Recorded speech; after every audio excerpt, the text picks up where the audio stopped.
أعوذ بالله من الشيطان الرجيم بسم الله الرحمن الرحيم Dukhan. Apa itu dukhan? Jangan sebut kota yang ada di kota. Dukhan. Kabut debu yang teramat sangat tebal lagi panas. Kabut debu ini menyatu dengan asap. Saking tebalnya kata Nabi, kamu tidak bisa membedakan kapan siang, kapan malam. Bumi gelap gulita selama 40 hari, 40 malam. Masya Allah. Dukhan, kabut debu yang teramat tebal lagi panas.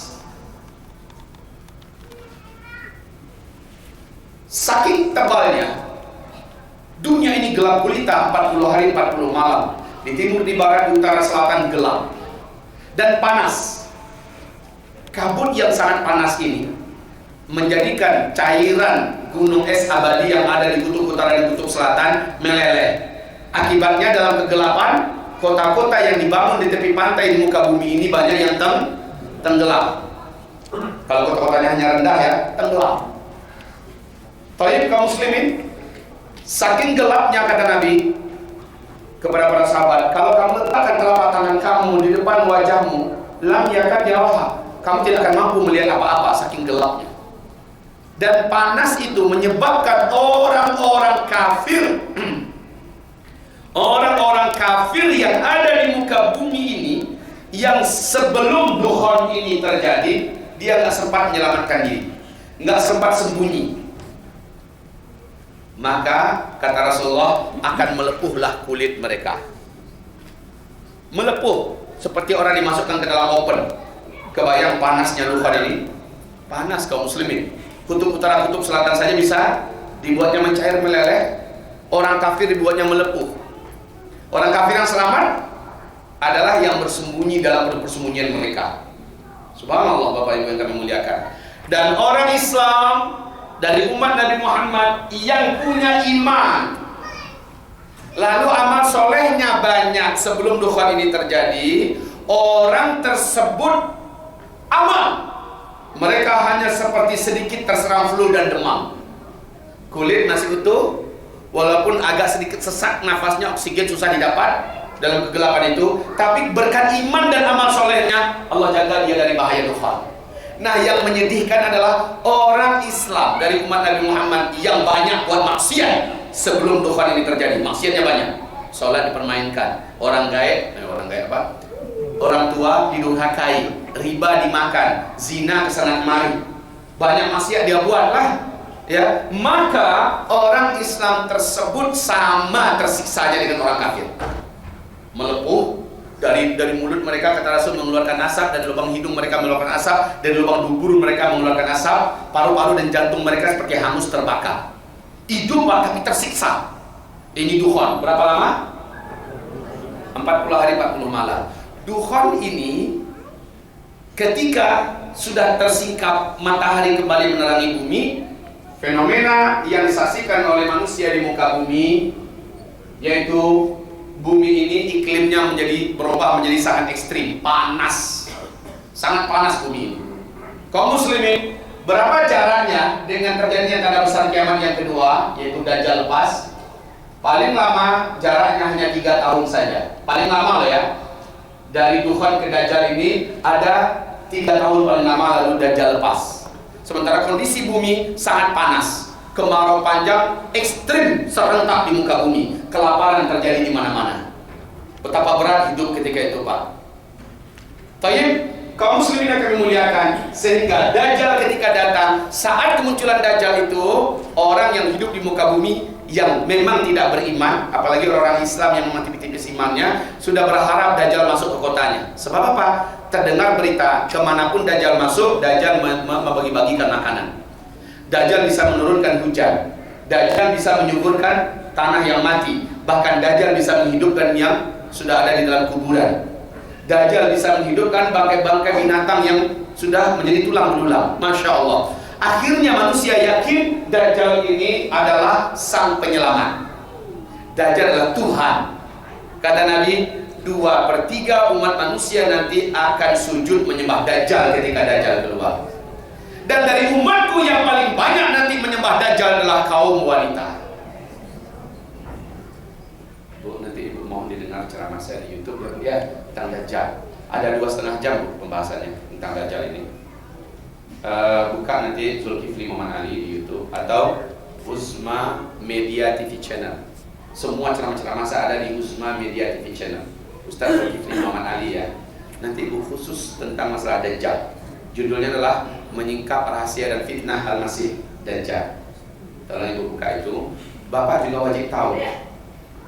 Dan Dajjal ini ternyata tidak lama kaum muslimin.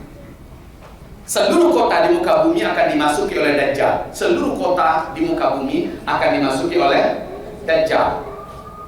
Kecuali Mekah dan Madinah. Kecuali Mekah dan Madinah. Tadi mana ada pen? Beliau tadi bertanya sambil bawa mobil, Ustaz, kalau nanti Dajjal datang, kemana kami harus mencari tempat perlindungan dan selamat? Saya katakan, ke Mekah atau ke Madinah. Nabi mewajibkan. Dan orang yang ada di Qatar ini punya peluang besar untuk bisa hijrah ke Mekah dan Madinah. Yang di Indonesia yang susah. Sebab apa? Sejak dari Wuhan sampai Dajjal, teknologi sudah nggak ada. Pesawat masih ada, tapi udah nggak bisa terbang. Mobil tongkrongannya masih ada, sudah nggak bisa jalan. Saat itu kalian akan menggunakan kuda sebagai kendaraan kalian, kata Rasulullah. Makanya saya anjurkan pada kawan-kawan kami yang hidup di sini, ya, latihanlah berkuda. Dan itu sunnah Pak, itu sunnah. Lemak-lemak buruk di badan kita itu keluar, terbakar semua. Saraf-saraf Bapak yang banyak mengalami gangguan di pinggang, di punggung semacamnya akan dirapikan kembali di atas kuda. Latihanlah dengan para profesional. Ibu mau salah. Ibu cukup motivasi suaminya. Kalau ibu naik onta apa? Kalau kuda itu Pak Cigin larinya, kata perjaman, ya, kencang larinya. Baik Bapak Ibu, Dajjal kemunculannya tidak lama. Setelah Dajjal mengelilingi seluruh kota-kota yang ada di muka bumi, termasuk Al-Khor, Doha, termasuk Dubai, termasuk Jakarta, termasuk Padang, Surabaya, Makassar, termasuk Bandung, Medan, apa saja kota-kota yang ada di muka bumi akan dimasuki oleh Dajjal. Saat Dajjal datang, dia hanya satu titik saja. Seluruh manusia yang ada di pelosok-pelosok, yang ada di kampung-kampung, yang sembunyi di gua-gua, dengan kekuatan magic, kekuatan sihir dan daya magnet yang ada pada Dajjal, kayak ketarik orang itu untuk mendatangi Dajjal. Nah, ketika mereka melihat Dajjal, mereka akan sujud menyembah Dajjal. Iman yang ada di dada menguap dan hilang. Makanya Rasulullah haramkan kepada umatnya, ketika kamu dengar Dajjal sudah masuk dan sampai ke kota kamu, jangan pernah keluar untuk bertemu dengan Dajjal. Bawalah istri-istri kamu, perempuan-perempuan kamu, ibu-ibu kamu, anak-anak gadis kamu, bibi kamu, mak kamu, bawa seluruhnya masuk ke dalam rumah, kata Nabi. Jadi kalau nggak sempat lari ke Mekah Madinah, kita yang ada di Indonesia umpamanya ya, atau kita yang ada di Qatar, sembunyi di mana? Dalam rumah. Lalu di rumah itu dikunci pintunya kuat-kuat, ditutup pintunya rapat-rapat, jendelanya. Kemudian di dalam rumah, kata Rasulullah, kamu bacalah surat Al-Kahfi dari ayat pertama sampai ayat terakhir. Jika kamu dengar Dajjal masih ada di kota kamu, teruskan ulang balik baca dari ayat pertama sampai ayat terakhir. Ustaz, boleh nggak baca Yasin? Ya boleh saja, tapi diperintahkan Nabi surat Al-Kahfi. Kenapa harus Al-Kahfi? Tanya Rasulullah sama Rasulullah, kenapa harus Al-Kahfi? Tapi yang jelas Al-Kahfi ini, para pemuda yang ada di dalam gua, lalu lalang para penjahat, penguasa ingin mencarinya dan membunuhnya, Allah gaibkan atau Allah hilangkan pemandangan yang ada di dalam gua itu. Jadi bisa jadi ini juga salah satu ibrah kenapa surah Al-Kahfi yang dibaca, supaya rumah kita tidak kelihatan mungkin, Allah alam, atau tidak tertembus oleh sihirnya Dajjal dan bala tentaranya. Begitu ya Pak ya. Taib. Dajjal kemunculannya tidak lama. Jarak Dajjal dengan terjadinya tanda besar kiamat yang ketiga hanya 1 tahun, 2 bulan, 2 minggu saja. Nggak lama. Ya. Muncullah tanda besar kiamat yang ketiga, yaitu Nabi Isa. Kata Nabi Isa ini akan muncul nanti di Damaskus. Akan turun dari langit di kota Damaskus, tepatnya di masjid yang ada menara putihnya. Subhanallah. Syekh Al-Hafiz Ibnu Katsir menjelaskan, masjid yang ada menara putih itu sekarang di Damaskus adalah masjid yang dibangun oleh Bani Amawiyah. Namanya Masjid Jami' Amawi. Yang sekarang memang ada menara putihnya di masjid itu. Para ulama Ahlussunnah wal Jamaah meyakini itulah nanti, disitulah Nabi Isa akan turun. Kaum muslimin, Nabi Isa misinya membunuh Dajjal. Misi pertamanya membunuh karena memang tidak ada yang mampu melawan Dajjal kecuali hanya beliau. Tayyib. Bapak Ibu yang kami muliakan, setelah Nabi Isa selesai membunuh Dajjal, salib satu muka bumi dihancurkan oleh Nabi Isa. Orang-orang Kristen diajak memeluk ke dalam Islam dan mereka masuk ke dalam Islam berbondong-bondong. Lalu seluruh orang Yahudi di muka bumi dihabisi sehabis-habisnya. Tempat lari terakhir orang Yahudi adalah pohon Gharqad, kata Nabi. Sesungguhnya itulah pohon Yahudi. Orang-orang Yahudi yang lari ke lubang-lubang, bersembunyi di balik-balik tembok, bersembunyi di balik-balik pohon. Seluruh benda tempat mereka bersembunyi itu akan berbicara nanti. Ya Muslim, hada Yahudi warai ta'ala faqtulhu. Hai Muslim, ini ada Yahudi di belakang saya sembunyi. Sini tangkap dia, bunuh. Alam Allah izinkan bicara saat itu nanti. Subhanallah. Illa al-gharqad, kecuali pohon gharqad. Fa innaha syajarul yahud, sesungguhnya gharqad itu adalah pohonnya Yahudi, kata Rasulullah. Ibu yang tinggal di Arab, Bapak tinggal di Arab, mudah melihat seperti apa sih pohon gharqad itu? Silakan Pak. Bapak sudah tahu kan pohonnya, nanti-nantinya banyak berduri. Tayyib, 13 tahun yang lalu Israel telah menanam, kali pertama mereka menanam 2 juta batang pohon. Lalu setiap naik Perdana Menteri yang baru mereka tanam lagi ratusan ribu batang pohon. Sekarang pohon-pohon gharqad yang berbentuk kebun-kebun luas di Israel sudah setinggi 14-16 meter. Ini kayaknya Yahudi membaca ini bahwa pohon gharqad pohon Yahudi. Salah satu lambang Yahudi kan pohon gharqad. Ya kan? Baik Bapak Ibu yang muliakan. Setelah itu muncullah tanda besar kiamat yang keempat, yaitu Allah bebaskan bangsa yang terpenjara, Ya'juj dan Ma'juj. Dan mereka ini tidak ada satupun makhluk di muka bumi yang sanggup mengalahkan mereka. Mereka sangat kuat, brutal, bengis. Seluruh daratan Arab akan dipenuhi oleh jumlah mereka. Kata Rasulullah, Allah berfirman nanti, hai Isa, bawa lari bersamamu hamba-hambaku ke atas gunung Tursina. Pada hari ini tidak ada satupun yang bisa mengalahkan Ya'juj dan Ma'juj. Rasulullah bersabda, dalam setiap 1000 Ya'juj dan Ma'juj, dalam setiap 1000 manusia, 999-nya adalah Ya'juj dan Ma'juj, satunya kamu.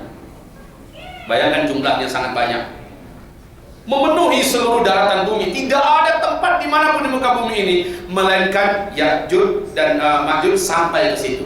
Sampai gak dia nanti ke Sunda? Sampai gak dia ke Ranah Minang? Sampai. Seluruh tempat di muka bumi ini. Lalu Ustaz, apa yang harus kami lakukan ketika Ya'juj Ma'juj muncul? Sembunyi, itu aja. Karena Ya'juj juga tidak akan serius nyari-nyari kita sebagai lubang-lubang. Dia hanya yang nampak di permukaan itu yang disikat habisnya. Tapi kaum muslimin yang kami muliakan, Ya'juj Ma'juj lepas sebentar saja lalu Allah musnahkan mereka serentak. Singkatnya, setelah Ya'juj Ma'juj Allah musnahkan serentak, bumi ini menjadi aman dan tenang setenang-tenangnya. Disitulah terjadi tanda besar kiamat yang kelima, matahari terbit dari sebelah barat. Terbitnya hanya 1 kali saja ya. Kamu yang ada di bumi gelap gulita seperti panjangnya malam 3 malam berturut-turut. Ternyata fisik matahari ini dalam Sahih Muslim memang dipanggil oleh Allah sujud di bawah arasy. Kamu yang ada di bumi gelap gulita seperti 3 malam berturut-turut, panjang sekali. Besoknya matahari terbit dari sebelah barat. Di situ banyak orang yang pengen taubat, Allah sudah tutup pintu taubat. Di situ ada orang yang menyatakan syahadat mau masuk Islam, Allah sudah tidak terima lagi syahadat orang yang bersyahadat matahari sudah terbit di sebelah barat. Matahari itu hanya setengah hari saja, sampai di tengah. Dia kembali tergelincir bergerak menuju barat dan tenggelam seperti biasa di barat. Besoknya kata Rasulullah, matahari terbit seperti biasa di sebelah timur. Di waktu duha terjadilah tanda besar kiamat yang ke-6 di waktu duha. yaitu dalam surat An-Naml ini ayat 82, akan keluar dari dalam perut bumi seekor binatang raksasa yang sangat besar, berkaki banyak, bertangan banyak. Binatang ini bisa berbicara dengan bahasa manusia, dan binatang ini sangat ramah. Allah sebutkan namanya dalam Al-Quran Dabbatul Ardi. Ya, binatang ini ramah, bukan binatang yang brutal, yang jahat, yang kasar, enggak, ramah. Dia mengajak bicara manusia, membawa tongkat Nabi Musa dan cincin Nabi Sulaiman. Ngapain di 3 tempat yang berbeda di muka bumi dia muncul di waktu yang berbeda. Setiap manusia yang ditemuinya, dia tahu ini orang beriman, ini orang kafir. Dia tahu apabila orang beriman, cincin Sulaiman akan diusapkannya ke wajah orang itu, maka bersih dan putihlah wajah orang tersebut, bercahaya dan indah dilihat. Apabila ini orang kafir, ujung tongkat Nabi Musa diketukkan ke kepala orang tersebut, menghitamlah wajahnya. Beda manusia ketika itu hanya dapat dibedakan antara orang beriman dan orang kafir, melihat mana hitam mana putih. Tayyib. Ini bukan dongeng, bukan khayal, dalam Al-Quran ini. Ya, lanjut. Terjadilah tanda besar kiamat yang ke-7. Nah, tanda besar kiamat yang ke-7 ini, Bapak Ibu, ini adalah akhir keberadaan umat Nabi Muhammad di muka bumi. Akhir keberadaan umat Nabi Muhammad di muka bumi. Kenapa? Ini finishnya ya. Finish.